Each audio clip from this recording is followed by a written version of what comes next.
I'm back catfishing guys and stealing their fishing spots. Oh wait, you guys are new here. Let me take you back to the beginning. Hi, it's me. I'm the hero and the villain of our story. I'm the guy who would log into Hinge, catfish some guys, steal their fishing spots, and put them in this big tier list at the end. Now, this strategy gave me both fame and infamy within the hunting and fishing community, but my series always had a major flaw. You see, there was so much of the story to tell, and yet the TikTok algorithm really doesn't like long stories. I would climb mountains, scale 300-foot cliffs, and even track down the spot where the cramorants nest. But I would have to condense all of this adventure into a 60-second clip, otherwise it would die in the algorithm. I wanted an opportunity to start over, to wipe my slate clean, and to expand my net. So allow me to introduce you guys to Season 2.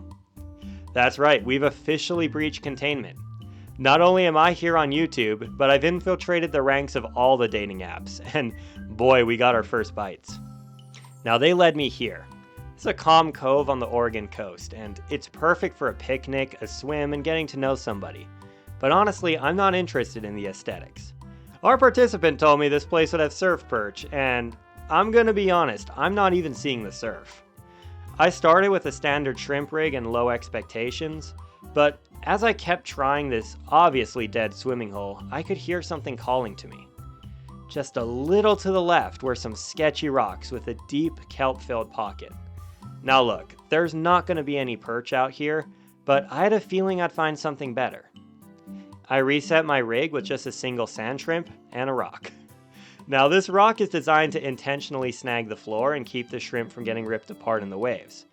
It also allows me to easily break the weight off if I need to reel in a fish or reset the bait.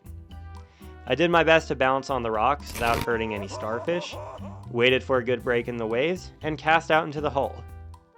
Bullseye. I then spent the next few minutes waiting for bites and occasionally reeling in to rebait. Now look, most of fishing is boring. You're sitting around, nothing interesting is happening, and I really don't know how much of that you guys want to see. But luckily, we got our first customer within the first 10 minutes. I can tell by the fight that this is exactly the kind of fish I was looking for. And I'm gonna be honest, I'm not gonna fight fair. Once I pull up and break the line from the rock, I now have a 15-pound line, no drag, and I'm manhandling a 1-pound fish. The only things I need to monitor are the rocks and the fish depth. If the fish dives down, I need to pull up to stop her from getting into a crack. If she gets too close to the rocks, I just need to guide her around them.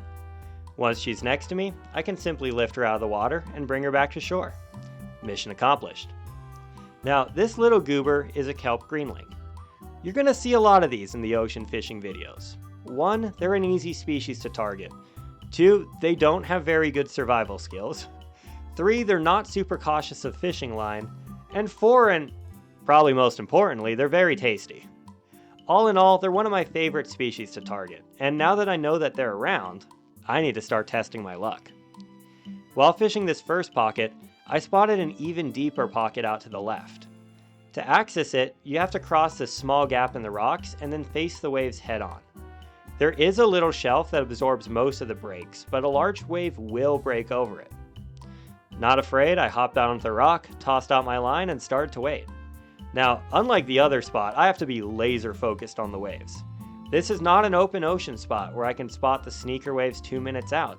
I only have 10 seconds from the telltale pop to get off the rock and back to safety.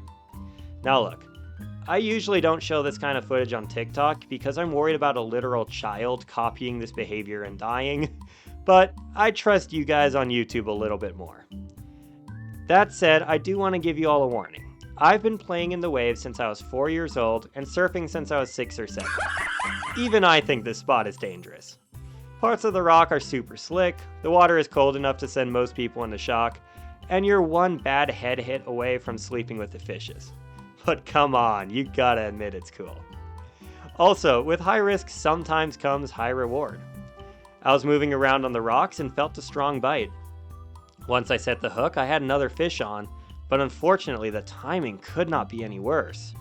Before I could get the fish close, I got chased off the rock by another wave, and while scurrying to safety, I could feel the fish getting snagged on the rock.